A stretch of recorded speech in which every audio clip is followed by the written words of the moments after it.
Guys, it's Caboose bringing you another Spider-Man Miles Morales video, and today what I got for you guys here is a brand new look at the Rhino boss fight that's going to be in the game, and then also we got some new Daily Bugle Now articles. Before we jump into everything though, I wanted to ask you guys, of course, if at any point you enjoyed this video, if you could consider leaving a like rating on it, it would show your support, and I would really appreciate it. So if you enjoyed the video at any point, leaving a like rating would be awesome. And also, if you're new here and you're looking forward to Spider-Man Miles Morales, I'm making videos on all the news, updates, trailers, gameplay, my reactions, my inevitable Let's Play when the game launches on November 12th, alongside all my Spider-Man Remastered coverage. Whatever it is you want to see from both this game and Spider-Man Remastered, I've got your back. So if you'd like to, you can subscribe to the channel and hit that notification bell to be immediately notified when a video goes live. And with all that being said, let's jump into this. Does anyone want to quickly take a crack at where we're getting some of the major news today? I'm sure you've already guessed it. Game Informer has once again posted a brand new article that's given us a new look at Spider-Man Miles Morales. This time we got a first look at the interview that we'll be seeing in full tomorrow between Andrew Rhino of Game Informer and Brian Horton, the creative director at Insomniac, working on this game. I'll leave a link in the description box below if you want to see the full video that includes that snippet of the interview between Andrew Rhino and Brian Horton, but I also do want to mention that once again, the full interview will be going up tomorrow, so keep an eye out for that. As per one of the topics of today's video though, during that clip that was posted on Game Informer, we got a new look at the Rhino boss fight, so let me just play the cutscene that we got right here for you.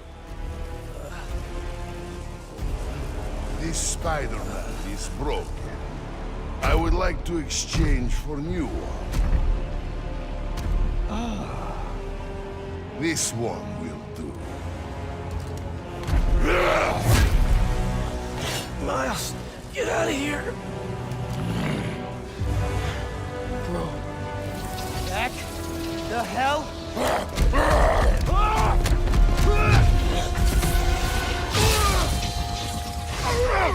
This is awesome because it's described as sort of the first time that Miles uses his Venom Blast. And when it comes to his abilities in general, whether it's the Venom Blast or the camouflage, that's stuff that we're going to learn alongside Miles in the game. You can tell that same level of care and passion is going into how they want to develop and create an arc for this character, just the same as they did for Peter in Spider-Man PS4. The only thing that I'll say about this clip is that, like, come on, Peter went toe-to-toe against Rhino and Scorpion in the first game. It's just a little weird to see him facing off against Rhino alone and getting completely destroyed, although we don't have the context of the full cutscene, so I'll give them the benefit of the doubt, and at the end of the day, yeah, okay, the superhero's gotta lose sometimes. My only hope when we do get an inevitable Spider-Man 2, if both of these characters are playable in that game, I don't want there to always be a written excuse as to why one of them is out of commission or can't be involved in the action. And I'm not harping on this game by any means. It makes sense why they're doing it here. They want this to be Miles'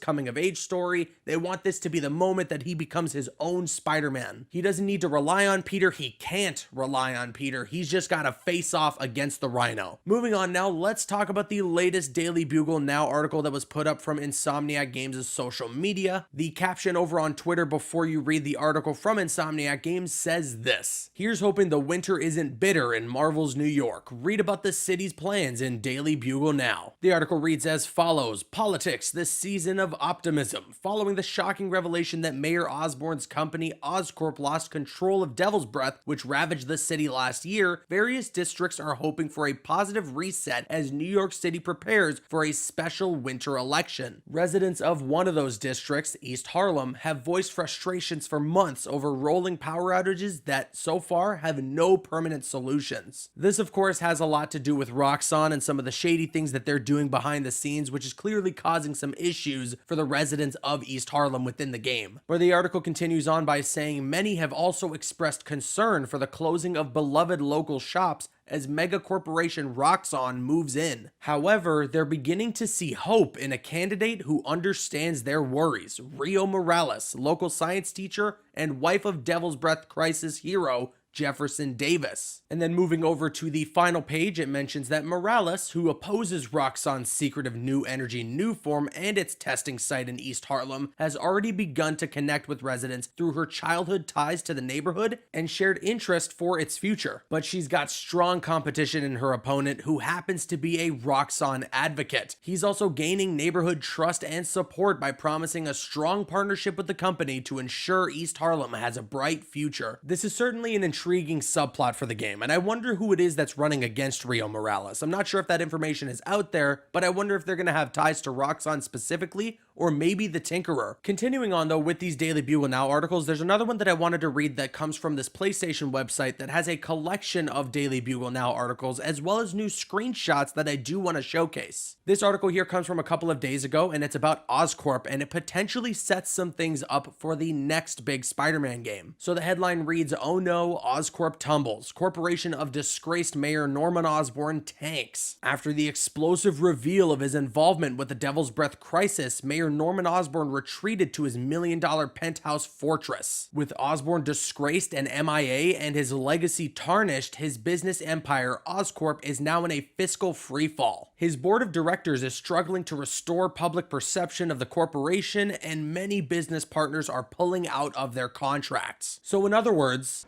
You're out, Norman. the article continues to mention that things are even grimmer on the stock exchange. Shareholders are in a frenzy to sell off the toxic assets, and much to their dismay, the shares are worth practically pennies, thanks to Osborn's reckless pursuit of science. That downward spiral that Norman Osborn is now going on because of the events of Spider-Man PS4, and as well what we know about the hidden secrets of Norman Osborn's life from the post-credit scene of Spider-Man PS4, makes me think that we're definitely on the road to him becoming the Green Goblin. I'm really excited for that. In my personal opinion, I see the Green Goblin to Spider-Man the same way I do the Joker to Batman. That's Spider-Man's ultimate foe in my eyes. So please, if I may request, Insomniac, make him the villain of Spider-Man 3 so that there's time for Venom to be his own main antagonist in Spider-Man 2. Back to Miles though, I'm wondering if we'll see some of the effects of that Daily Bugle article showcased in the story of Spider-Man Miles Morales. Whether it's an Easter egg in the open world that you'll see when you're free roaming around, or a post-credit scene, them using this article as part of the marketing campaign of Spider-Man Miles Morales gives me the impression that there will be some form of a presence from Norman Osborn or Oscorp in general. We were also able to get a couple of screenshots from these Daily Bugle Now articles that you're seeing on screen right now. The first of which is a photo of Miles, and from what I can tell, he's approaching a combat challenge that's actually provided by Peter. It's a safe bet that this is going to be exactly like the Taskmaster combat challenges from Spider-Man PS4, except that it won't be some dude who wants to kill us at the end of the missions. Then we got a screenshot at the underground and one of the different enemy types that we'll be facing off against, and I've already sung my praises over the aesthetic of these characters, so once again, I'll just say the purple and the neon, I love it. And with all that said, I now want to kick it to you guys, and let me know your thoughts on all this in the comment section below. First of all, what do you think about that brand new look at the Rhino boss battle? And also, what do you think about those Daily Bugle Now articles and the new screenshots that we got because of them? Let me know your thoughts in the comment section below. And of course, if you enjoyed today's video, if you could consider leaving a like rating on it, it would show your support and I would really appreciate it. I'm Caboose, and you can click on screen to make your way to one of the other videos on the channel, or you can click my logo to subscribe to the channel if you haven't already. You can also follow me on Instagram and Twitter. Those links are going to be in the description. Drop a like if you enjoyed, leave a comment if you have an opinion, and subscribe if you're new.